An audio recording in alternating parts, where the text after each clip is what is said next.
Hai, balik lagi di NWPP Plot. Kali ini kita akan melanjutkan perjalanan Sanraku bermain game Shangri-La Frontier. Wibu. Episode 6 dibuka dengan melanjutkan pertarungan Sanraku melawan Kesatria Pensil atau Arthur Pensilgon. Di sini kita diperlihatkan flashback bagaimana pertemuan Sanraku dengan Kesatria Pensil pertama kali. Mereka bertemu dalam sebuah game sampah bernama Unite Rounds. Para player menyebut game ini dengan sebutan simulasi penjarahan pasca kiamat. Awalnya game ini ditujukan untuk mensimulasikan sebuah kerajaan yang berada pada ambang kehancuran dengan para pemain yang berperan sebagai kesatria yang melindungi kerajaan dari serangan monster. Game bertipe Massively Multiplayer Online. Temuan itemnya menjadi sangat rendah, bahkan peluang untuk menemukan batu saja hanya 40%. Pokoknya game ini separah itu. Lalu solusinya, para player melakukan perampasan item kepada player lain atau toko NPC. Di dalam situasi yang sangat kacau ini, muncul player yang bukan hanya merampok, tapi justru menaklukkan dan menguasai kerajaan. Yap, dialah Kesatria Pensil.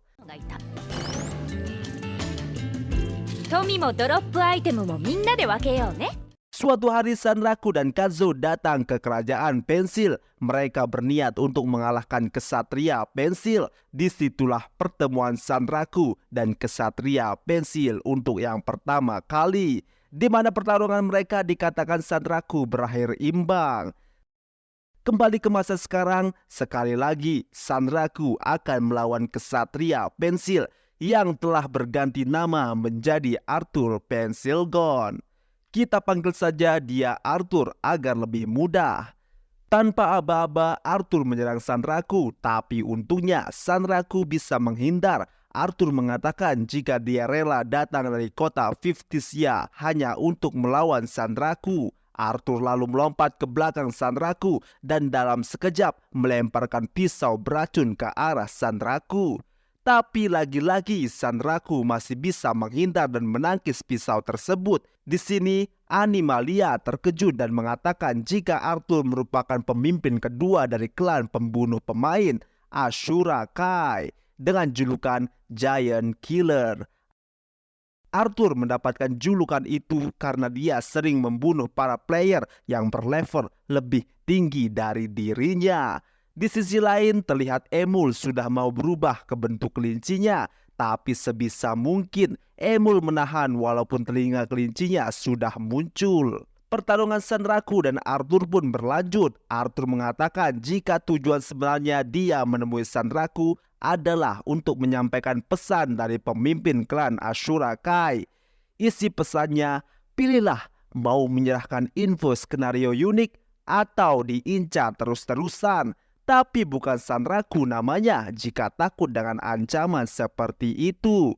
Kali ini Sanraku yang melancarkan serangan balasan, tapi bisa ditepis oleh Arthur.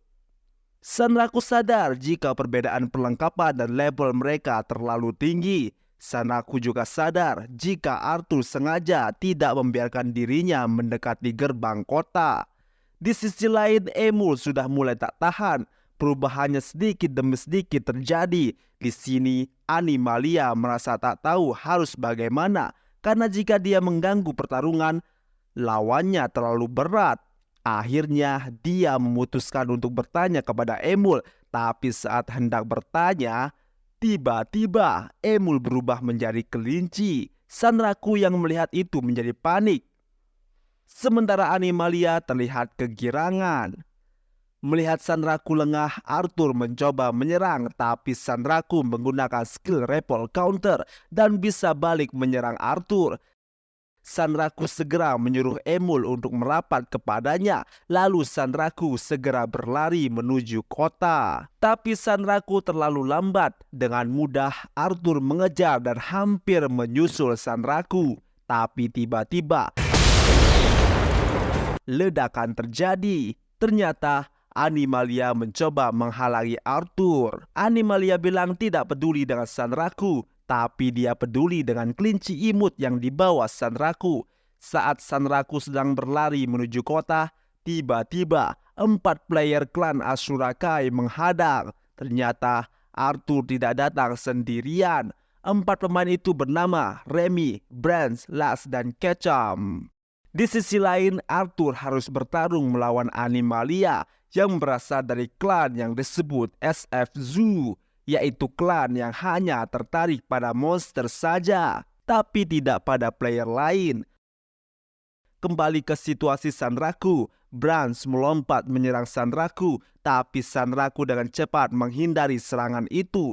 Tapi situasi belum aman karena Ketchum juga melancarkan serangan, tapi kelincahan Sanraku membuat dia cepat menghindar.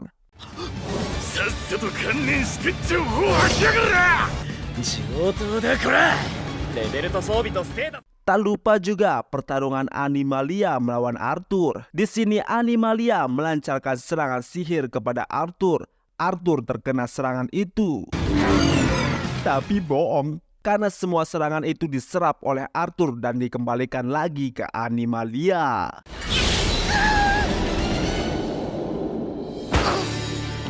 Animalia pun terkena serangan. Ternyata serangan itu memberikan semacam debuff atau status penyakit seperti racun, kelumpuhan, pengurasan, kelelahan, dan kecepatan. Sihir inilah yang biasa digunakan Animalia untuk menangkap atau cuma sekedar memotret monster. Animalia bertanya, kenapa sihirnya bisa terpental semua? Arthur berkata, sebelumnya dia pernah melawan seorang penyihir. Jadi Arthur sudah bersiap dengan membawa boneka jerami karma, yaitu item yang bisa menyerap dan membalikan semua jenis kutukan. Tapi boneka ini adalah item sekali pakai, jadi akan hancur setelah digunakan. Perlahan tapi pasti, HP Animalia mulai terkuras dan akan mati perlahan. Di sisi lain, pertarungan Sanraku melawan 4 pembunuh belum selesai. Sanraku semakin didesak oleh 4 pembunuh yang mencoba menyerangnya. Saat Sanraku sedang berpikir bagaimana cara mengalahkan mereka, tiba-tiba dari atas datang sosok player yang langsung memberikan serangan yang dahsyat. Bahkan serangan itu langsung membunuh Ketchum, yaitu 1 dari 4 player pembunuh. Ternyata dia adalah si daya ledak maksimal attack monster atau Rei Saiga. Akhirnya di sini Rei Saiga berhasil menemukan Sanraku setelah mencari lama. Ternyata beberapa saat sebelumnya Rei Saiga mendapat pesan dari Psyger 100. Di sini juga terungkap ternyata nama avatar Rei Saiga adalah Psyger Zero. Pesan yang ia dapat mengatakan jika dia harus mencari seorang player yang sedang bersama Verbal Body yang bisa bicara. Ya, siapa lagi kalau bukan Sanraku? Dan Psyger Zero pun bergegas menuju kota Tirtrema. Tujuan dari Rei Saiga sebenarnya sederhana. Dia hanya ingin bisa ngobrol dengan Sanraku. Di sini Arthur pun juga terkejut melihat kedatangan Psyger Zero. Arthur berniat ingin mengalahkan Psyger Zero juga setelah mengalahkan Animalia. Tapi sebelum menuju ke Psyger Zero, Animalia ternyata masih bisa bertahan sebentar. Animalia bilang jika dia masih punya senjata rahasia. Dan episode 6 pun berakhir.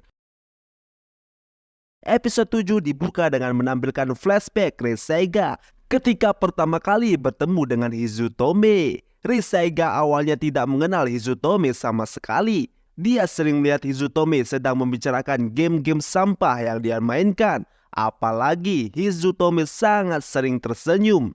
Itu yang membuat Rei menjadi penasaran dan pelan-pelan mulai naksir. Cie. Kembali ke masa sekarang di dalam game Shangri-La Frontier, melanjutkan pertarungan Sanraku dan yang lain melawan klan Ashura Kai.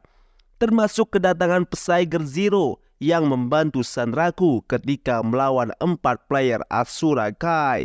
Sanraku masih meragukan apakah Psyger Zero tulus membantu atau juga dia mengincar informasi tentang skenario unik. Di sisi lain, pertarungan Animalia dan Arthur memasuki babak baru, di mana Animalia bersiap mengeluarkan senjata rahasia. Ternyata senjata itu adalah sihir bunuh diri bersama lawan, di mana itu akan membunuh si pengguna dan lawan. Mendengar itu, Arthur menjadi panik karena boneka jerami karma sudah ia pakai sebelumnya. Kali ini dia tidak punya item untuk mengcounter sihir lagi, dan sihir bunuh diri pun diaktifkan. Arthur dan Animalia pun sama-sama tewas.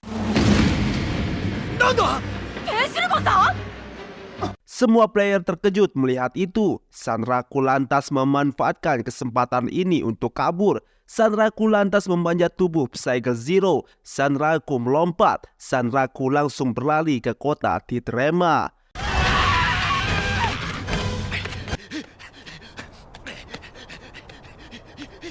Rei Saiga bukannya marah karena Sanraku melompat dengan menginjak tubuhnya, tapi justru dia menjadi tersipu malu sendiri.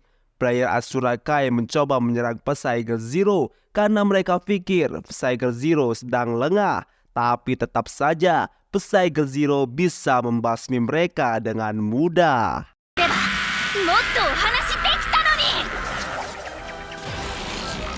Sementara itu, Sanraku dan Emul sudah berhasil menuju kota dan membuka pintu menuju Rebituza. Saat di Rebituza, Sanraku mendapat pesan dari kesatria pensil atau Arthur Pensilgon. Intinya, Arthur mengajak Sanraku ketemu di game Unite Round. Tidak lupa, dia mengajak Kazo juga. Tapi tanpa diajak pun, Kazo rupanya sudah menyetujui untuk bertemu dengan Arthur. Kali ini Sanraku akan mulai fokus ke skenario unik, di mana Sanraku akan memulai latihannya. Emul mengantarkan Sanraku ke tempat latihan Rebituza yang bernama Colosseum Portal. Di sini Sanraku harus melawan 10 monster yang sudah disiapkan oleh Vash. Dan juga Sanraku tidak boleh menggunakan senjata selain senjata Forval. Sanraku sudah bersiap dan monster pertama yang dihadapi Sanraku adalah monster Peckhound. Sanraku terkejut karena Peckhound bukanlah satu monster, tapi monster yang menyerang secara berkelompok yang terdiri dari 5 atau lebih yang rata-rata berlevel 60. Dan ya, dalam serangan pertama Sanraku langsung kalah. Kembali ke dunia nyata, di mana di dalam kamar Rei Saiga, dia sedang kegirangan karena melakukan kontak dengan Sanraku dalam game Shangri-La Frontier. Rei berniat di pertemuan selanjutnya, dia mau mengirimi Sanraku permintaan pertemanan.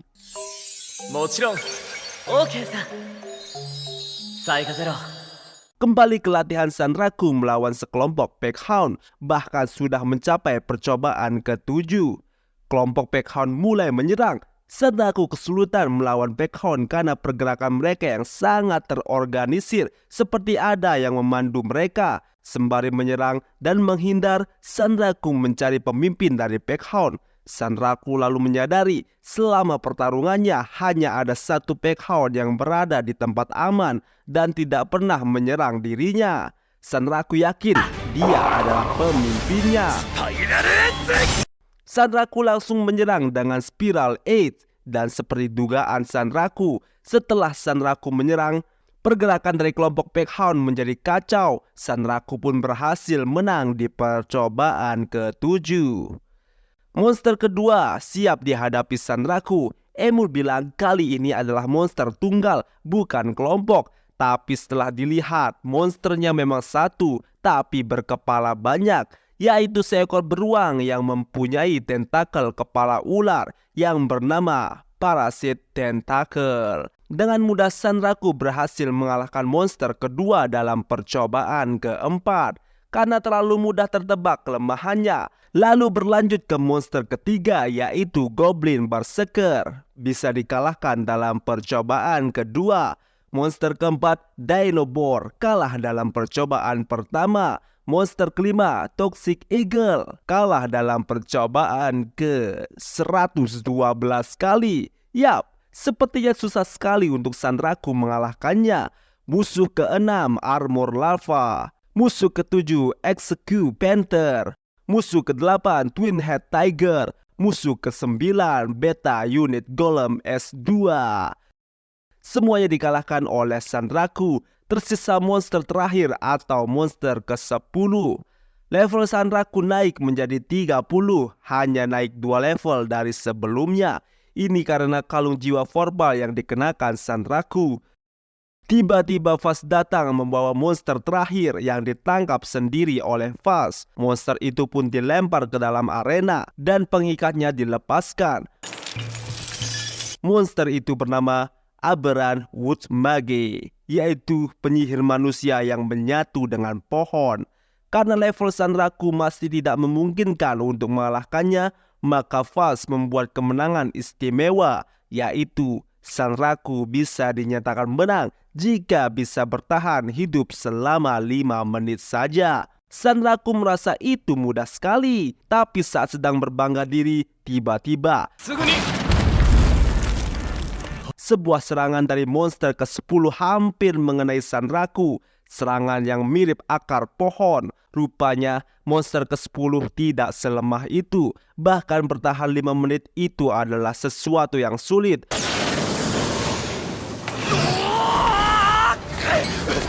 Faktanya, dari 30 juta pemain Shangri-La Frontier, Sanraku adalah orang pertama yang melawan monster ini. Bahkan hal tak diketahui Sanraku adalah level rata-rata Aberran Woodman adalah level 120. Dan episode 7 pun berakhir. Episode ke-8 melanjutkan pertarungan Sanraku melawan monster ke-10 skenario unik, yaitu Aberran Woodmage, di mana Sanraku cukup bertahan 5 menit saja untuk bisa menang. Dan tanpa basa-basi, Aberran Woodmage atau kita sebut saja Aberran langsung menyerang Sanraku menggunakan akar pohon yang keluar dari portal yang tidak bisa ditebak.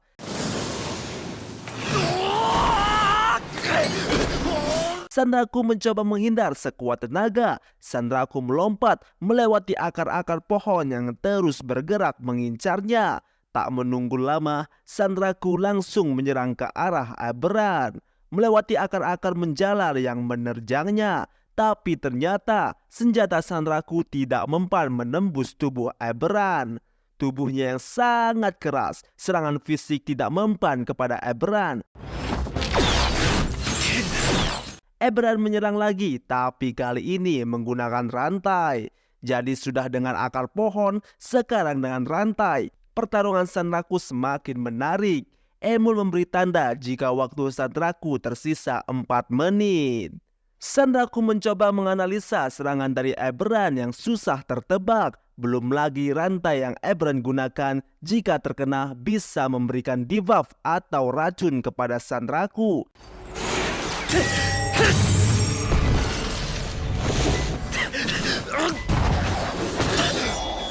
Di tengah kekacauan, Aberran menyerang lagi. Kali ini menggunakan sihir listrik. Lengkap sudah penderitaan Sanraku.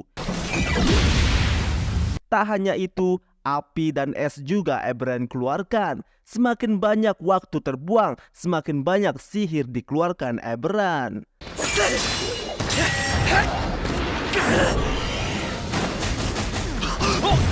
Sanraku mulai kesulitan menghindar, tapi Sanraku mulai menyusun strategi dengan mengingat semua pertarungannya melawan 9 monster yang pernah dikalahkan. Sanraku tidak mau menyerah begitu saja setelah apa yang dia lewati dan hadapi.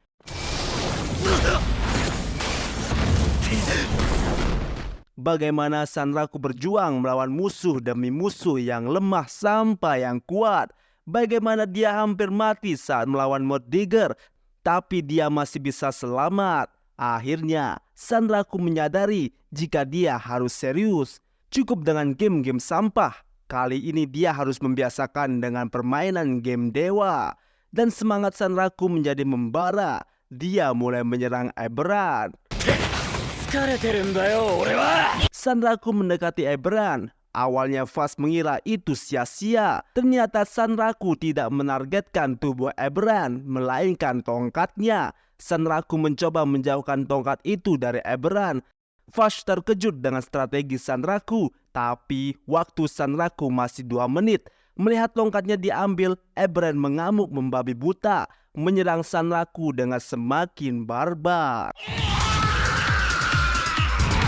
Tapi Sanraku masih bisa lolos. Waktu tersisa 1 menit. Saat Sanraku sedang berlari, tiba-tiba Eberron mengeluarkan dinding kayu dan menghadang Sanraku.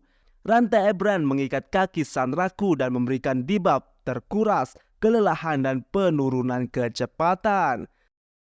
Tapi Sanraku masih punya rencana. Saat waktu masih berjalan, Sanraku melempar tongkat Eberron. Eberron lantas teralihkan fokusnya pada tongkat yang dilempar. Alhasil, bukannya berhasil menyerang lagi, justru Eberron kehabisan waktu. Sanraku berhasil mengalihkan perhatian dan waktu bertahan 5 menit untuk Sanraku berakhir. Tapi itu membuat Eberron marah dan tetap menyerang Sanraku, padahal waktunya sudah selesai. Tiba-tiba, Fast datang dan melempar Eberron, lalu menghabisinya. Giri-giri da ga yoshi to shiyou janei ka. Fast mengakui kehebatan jiwa Forval Sanraku. Sanraku bertanya, bagaimana Fast bisa menyerang Eberron, padahal dia kebal serangan fisik? Fast bilang itu hanya ketika Eberron memegang tongkatnya. Tanpa tongkatnya, dia hanyalah pohon hidup biasa. Pantas saja Eberron sangat menginginkan tongkat itu tadi, dan Sanraku pun dinyatakan lulus sebagai Rebituzan terhormat. Tapi di luar dugaan, Sanraku tampak tak terlalu senang karena ternyata Sanraku berharap bisa dapat item langka atau semacamnya setelah latihan ini. Tapi ternyata dia tidak dapat apa-apa. Keesokan harinya, Sanraku kembali memastikan tentang bagaimana skenario unik berjalan. Tapi apa yang ada di artikel tak sesuai dengan apa yang dijalani di Rebituza. Apalagi Sanraku juga baru mengetahui jika level yang disarankan untuk skenario unik Rebituza adalah level 80. Tidak mau memikirkannya terlalu lama, Sanraku memutuskan melanjutkan petualangannya. Tapi sebelumnya Sanraku mencari cara bagaimana cara dia keluar tanpa menarik perhatian. Apalagi di tubuhnya ada tanda Leikagon. Lalu Emul memberi saran bagaimana jika Sanraku menutup seluruh tubuhnya. Tapi masalahnya item tidak bisa digunakan di tubuh yang terkena tanda kutukan seperti badan, tangan dan kaki. Tapi Emul mengatakan dia tahu apa yang dibutuhkan Sanraku. Beralih ke istana Rebituza, Sanraku dan Emul menemui seekor kelinci bernama Pets yang merupakan adik dari Emul. Pets menjual berbagai barang yang dia dapatkan dari kota-kota di Shangri-La Frontier. Dia sering berubah jadi manusia untuk pergi keluar agar tak mencurigakan. Di sini Emul menceritakan jika Sanraku ingin melakukan penyamaran sempurna. Lalu Pets mengambil sesuatu dari tasnya dan Pets memberi Sanraku sebuah kain yang aneh, mirip seperti penutup kain hantu. Hanya mata Sanraku yang masih terlihat. Player lain pun yang ada di kota Titrema terpelongo melihat pakaian Sanraku. Sanraku dan Emul ingin segera pergi ke tempat selanjutnya. Ada 3 tempat yang bisa dituju. Pertama, gua hutan prismatik, rute menuju kota Forfallshire, di mana bunga-bunga berbagai warna bermekaran. Kedua, kaldera Velvet, rute menuju Five Vale, tempat di mana air terkumpul di kawah gunung berapi yang sudah mati dan membentuk sebuah danau. Ketiga, ada reruntuhan besi dewa, rute menuju Sixenfeld, yaitu reruntuhan dari era dewa. Namanya didapatkan dari banyaknya papan besi yang melayang. Sanraku bingung ingin menuju kemana. Emul memberi saran untuk ke kaldera Velvet dulu, tapi Sanraku berpikir lain. Dia akhirnya memutuskan untuk pergi ke gua hutan prismatik dulu. Itu karena mereka harus menghindari tempat reruntuhan para dewa, karena Sanraku merasa nama dari tempat reruntuhan besi dewa itu hanyalah jebakan. Saat Sanraku sedang mengoceh, Emul menyadari ada seseorang yang memperhatikan mereka. Seseorang yang mengintip dari balik tembok, dan setelah diperhatikan, orang itu adalah Psyger Zero atau Rei Saiga. Episode 9 dibuka dengan menampilkan pertemuan anggota klan Ashura Kai. Setelah kelelahan dan kegagalan mereka mendapatkan informasi tentang skenario unik, ditambah kekalahan mereka melawan Psyger Zero. Di sini kita juga diperlihatkan pemimpin dari klan Ashura Kai, yaitu Ocelot. Di sini Ocelot merasa nama klan Ashura Kai sudah dipermalukan. Terjadi perdebatan antara Arthur dan Ocelot. Arthur mengatakan jika mau, kenapa bukan Ocelot sendiri yang menangani Sanraku untuk mencari tahu skenario unik. Tapi Ocelot bilang dia punya hal lain untuk dilakukan. Di sini juga terjadi pembahasan di mana Arthur mengatakan bagaimana jika fokus dulu untuk mengalahkan monster unik. Di sini monster unik yang mereka maksud adalah Wateremon, sang penjaga makam. Tampak semua anggota Ashura Kai setuju untuk tidak melawan monster unik untuk waktu dekat karena terlalu kuat untuk mereka lawan. Arthur lalu pergi dari pertemuan itu. Arthur merasa Ashura Kai yang sekarang sudah terlalu mencari aman dan tidak bisa bertindak seperti dulu. Kembali ke masa sekarang di mana Sanraku dan Emul sedang diintai oleh Psyger Zero. Sanraku mengira Psyger Zero akan balas dendam karena sebelumnya Sanraku menginjaknya saat dia kabur. Psyger Zero mendekati Sanraku dan Emul, tapi Sanraku malah ketakutan.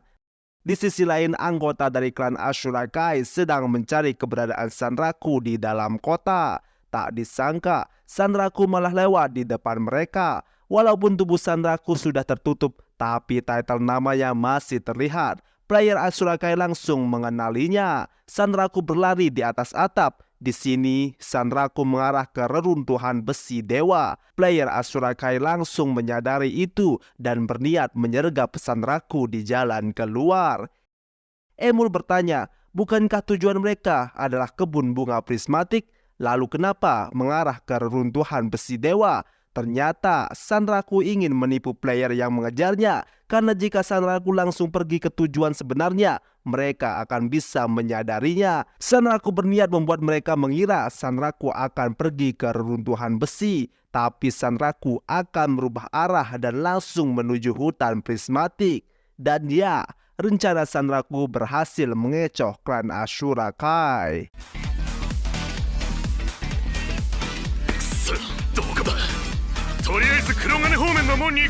Saat sampai ke gerbang yang menuju arah hutan prismatik, Sanraku sudah merasa lolos. Tapi siapa sangka Psyger Zero sudah menunggu di sana. Terkejut melihat itu, Sanraku berpikir Psyger Zero akan menyerang, tapi tak terduga. Ternyata Psyger Zero memberikan permintaan pertemanan kepada Sanraku. Psyger Zero bilang ingin berteman dengan Sanraku dengan suara yang amat kecil. Sanraku akhirnya tahu jika player asli Psyger Zero adalah perempuan. Sanraku mencurigai permintaan pertemanan ini adalah rencana Psyger Zero agar Sanraku menjadi lengah. Tapi Sanraku tetap menerima permintaan pertemanan dari Psyger Zero. Sanraku berniat mengalahkan Psyger Zero walau apapun yang dia rencanakan. Alhasil, Rei Saiga di dunia nyata senangnya minta ampun.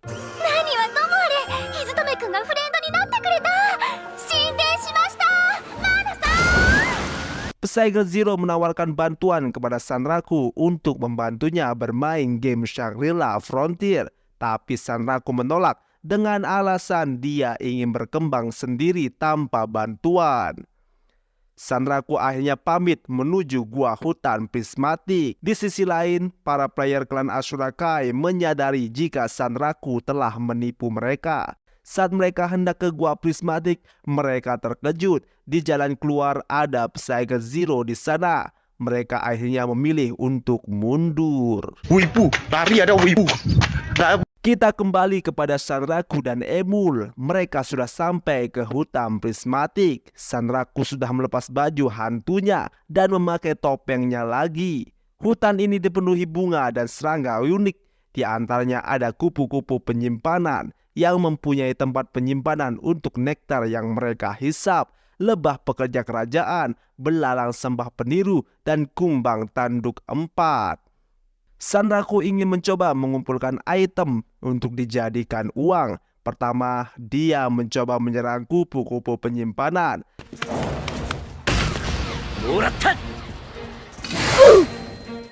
Serangan pertama meleset. Sanraku tak menyerah dan mencoba lagi. Dan tebasan kali ini berhasil. Sanraku mendapat kantong penuh nektar. Target selanjutnya adalah belalang sembah peniru. Sanraku kali ini menggunakan pisau lempar yang sempat dia beli di Tirpema. Ini karena Sanraku trauma atas pertarungannya dengan elang beracun. Saat latihan di Rebituza, Sanraku lantas melempar pisaunya dan tepat mengenai tubuh belalang sembah peniru. Serangan kedua dilancarkan dengan Spiral 8. Belalang sembah peniru pun dikalahkan. Di sini Sanraku sudah mendapatkan banyak item seperti kantong penyimpanan nektar, serbuk sari lebah pekerja, penyengat lebah pemburu, mandibular lebah pemburu, sayap kamuflase belalang sembah peniru, dan lengan sabit belalang peniru. Tapi ada satu lagi yang belum Sanraku kalahkan, yaitu kumbang tanduk 4. Keberuntungan untuk Sanraku karena kumbang tanduk 4 terlihat di dekatnya. Sepertinya dia sedang bertarung melawan lebah pemburu kerajaan, karena kumbang tanduk 4 meminum getah pohon yang ada di wilayah kerajaan lebah. Di sana juga ada ratu lebah kerajaan. Lebah mulai menyerang atas perintah ratu. Tapi serangan lebah tak mempan karena kulit keras dari kumbang 4 tanduk. Sanraku berperan seolah-olah dia dan Emul adalah komentator pertandingan. Tapi Emul masih gugup, tak mengerti apa itu komentator. Serangan lebah yang terus-menerus menghujam tubuh kumbang menyebabkan armor dari kumbang 4 tanduk retak, menciptakan celah. Tapi tak disangka, kumbang 4 tanduk langsung menargetkan untuk menyerang ratu lebah.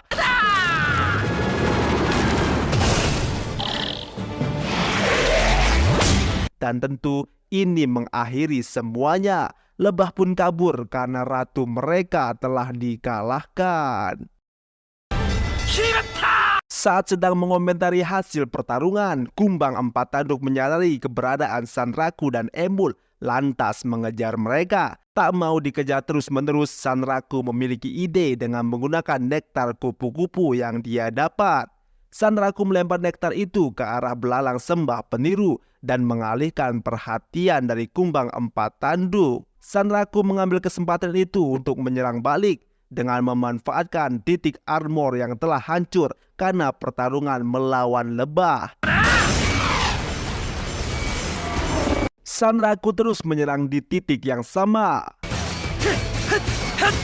Alhasil kumbang pun dikalahkan. Dan Sanraku mendapatkan item dari kumbang tanduk 4 berupa sayap, tanduk, mandibular, dan cangkang kumbang tanduk 4. Selanjutnya Sanraku dan Emul menuju area bos, di mana bos yang akan mereka lawan bernama Laba-Laba Badut. Dan episode 9 pun berakhir. Episode 10 dibuka dengan memperlihatkan sekelompok player yang berada di gua hutan prismatik. Mereka berniat ke area bos dan melawan bos Laba-Laba Badut.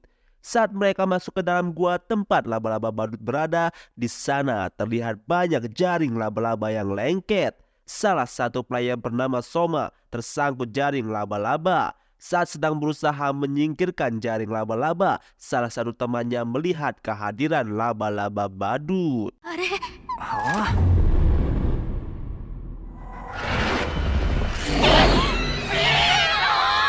Kembali ke Sanraku dan Emul yang juga sedang menuju area bos, Tak disangka mereka sudah dekat dengan area boss. Ini bisa diketahui dari banyaknya jaring laba-laba di sepanjang jalan yang menandakan area boss sudah dekat. Tapi saat sudah sampai di depan gua tempat laba-laba badut berada, ternyata Sanraku belum bisa masuk karena masih ada pemain lain yang melawan bos. Ya, pemain yang sedang bertarung di sini adalah pemain yang kita lihat di awal tadi.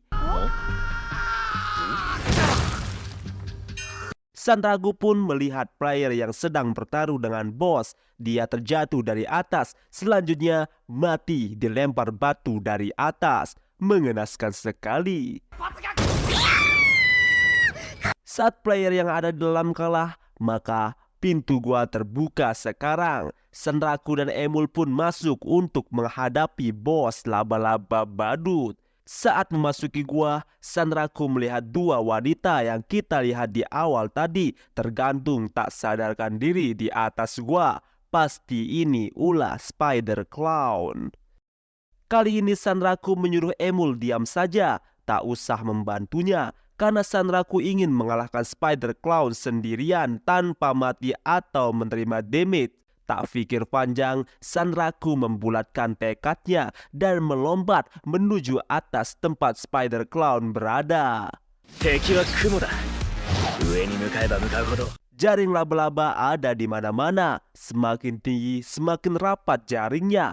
Tapi itu bukanlah masalah untuk Sanraku karena dia bisa melewatinya dengan mudah. Apalagi Sanraku sudah mendapat beberapa upgrade skill. Tiba-tiba batu besar datang dari atas. Sanraku lantas menggunakan skill lompatan satu kaki dan berhasil menghindar. Sanraku mengetahui bahwa serangan batu tadi adalah instant kill, yang artinya langsung membunuhnya jika terkena. Semakin ke atas Sanraku semakin melihat banyak jaring yang menghadang dirinya. Emul berteriak jika itu adalah jaring yang lengket. Tapi tak disangka jaring itu sama sekali tak lengket. Ternyata penyebabnya karena Sanraku berpijak pada jaring yang horizontal, makanya tidak lengket. Tak sampai di situ, batu besar mulai menghujani Sanraku dari atas. Tapi dengan skill Essel level 6, Sanraku bisa bergerak dengan lincah menghindari batu-batu yang berjatuhan. Akhirnya Sanraku tiba juga di tempat Spider Clown berada. Tanpa babi bu, Spider Clown mencoba menusuk Sanraku dengan kaki tajamnya. Tapi dengan lincah, Sanraku bisa menghindar dan menyerang balik dengan loop slash mengenai kaki kanan Spider Clown. Serangan berlanjut dari Sanraku. Kali ini Rush Slash dikeluarkan, yaitu serangan menusuk dengan membabi buta. Dan Spider Clown pun terjatuh dari sarangnya. Tapi saat terjatuh, Spider Clown sempat ingin menggunakan jaringnya. Tapi Sanraku langsung melempar pisau lempar yang dia beli. Alhasil, Spider Clown terjatuh dari atas ke bawah.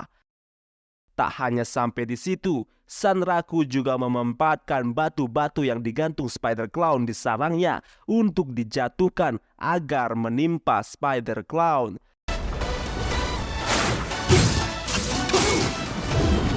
Sanraku yakin Spider Clown sudah terluka parah. Tapi pertarungan belum selesai. Saat Sanraku tiba ke bawah mendekati Spider Clown masih menyerang. Di tengah pertarungan, Sanraku teringat dengan pertarungannya dengan Lycagon. Sanraku mengatakan jika tak bisa mengalahkan bos Arya secara langsung, maka dia belum cukup kuat untuk mengalahkan Lycagon. Serangan terakhir pun dilancarkan, yaitu Spiral 8.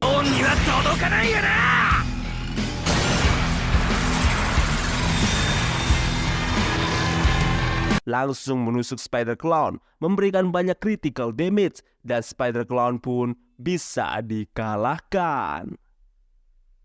Tak lama setelah itu, ada pesan dari Ksatria Pensil. Lalu diperlihatkan seorang player di area boss Mod Digger, dan dia bisa mengalahkan Mod Digger sendirian. Dan player itu adalah Oikazo alias Kazo.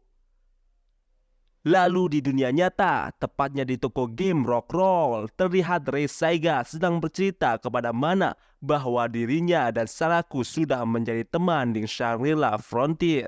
Rei juga menceritakan betapa hebatnya Sanraku, di mana dia tak hanya melewati kota pertama, tapi juga bisa menjinakkan kelinci Forval yang bisa bicara.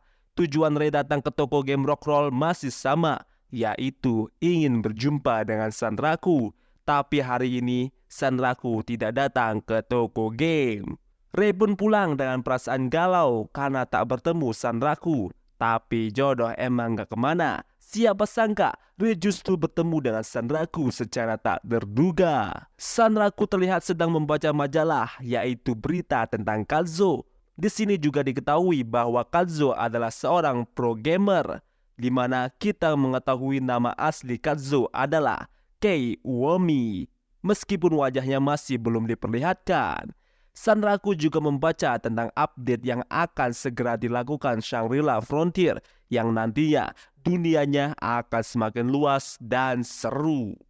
Sanraku jadi teringat ketika dia dan Kazuo bertemu dengan Ksatria Pensil di game Unite Rounds. Dalam pertemuan itu juga terungkap kenapa saat Sanraku dan Kazuo menyerang Ksatria Pensil di kastilnya, hasil pertarungan mereka seri. Itu karena Ksatria Pensil meledakkan kastil. Jadi dia, Sanraku, Kazuo termasuk para pengikutnya ikut mati. Di tengah obrolan, Ksatria Pensil langsung menyela dan masuk ke pembahasan utama, yaitu dia ingin mengajak Sanraku dan Kazuo untuk bekerja sama mengalahkan monster unik Wateremon, sang penjaga makam.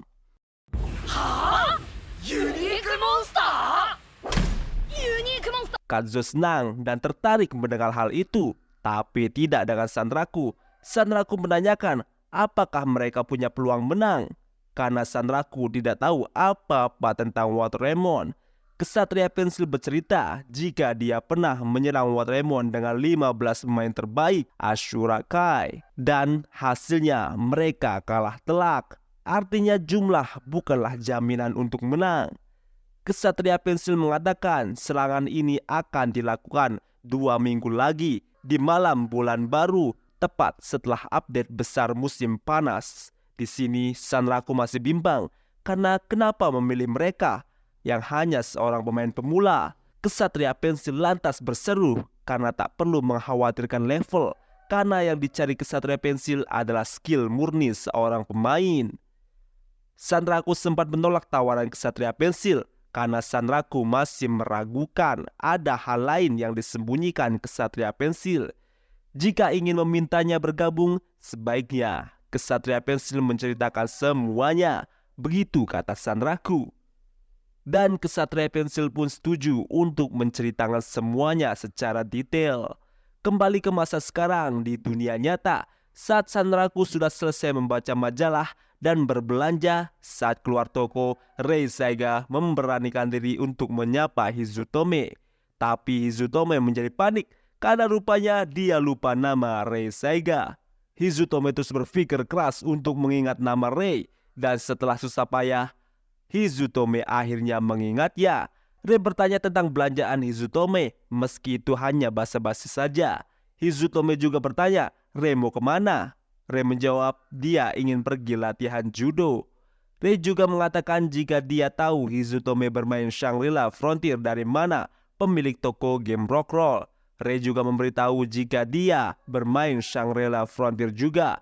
Saat hendak mengajak Sanraku untuk bermain bersama, obrolan itu terpotong oleh pesan masuk dari HP Hizutome. Ternyata pesan itu dari Ksatria Pensil yang meminta Sanraku untuk segera menemuinya. Sanraku tidak punya pilihan selain harus segera menemui Ksatria Pensil. Dia lantas berpamitan dengan Rei. Meski begitu, Rei sudah cukup puas bisa berbicara dengan Hizutome. Dan karena tadi Hizutome membeli banyak minuman energi, Rei yakin Hizutome akan bermain Shangri-La Frontier dalam waktu yang lama. Sesampai di rumah, Hizutome langsung masuk ke game SLF atau Shangri-La Frontier. Kini Hizutome sudah masuk mode avatarnya, yaitu Sanraku. Sanraku terbangun di tempat tidur dengan Emul yang di depan wajahnya. Emul menanyakan apa yang akan mereka lakukan sekarang. Sanraku bertanya kepada Emul jika sepertinya 2 minggu dari sekarang Sanraku akan bertarung melawan Wateremon, sang penjaga makam. Sepertinya Sanraku harus berpisah dengan Emul untuk sementara. Mendengar itu, Emul menjadi histeris, tak percaya jika Sanraku akan melawan Wateremon. Saking paniknya, Emul membuka pintu Rebituza, berniat memberitahu ayahnya tentang hal ini. Alasan Sanraku tidak bisa membawa Emul bersamanya saat melawan Wateremon adalah karena jika di Shangri-La Frontier, jika seorang NPC mati, dia tidak akan kembali atau hidup lagi. Dan Shangri-La Frontier episode 10 berakhir. Wah, semakin seru. Di episode selanjutnya, mungkinkah Sanraku akan melawan Wateremon, sang penjaga makam, salah satu dari 7 raksasa monster unik di Shangri-La Frontier? Patut kita nantikan episode selanjutnya di LWPP Plot. Jika begitu, jangan lupa like, komen, dan subscribe, dan dukung terus channel ini agar Mimin tambah semangat.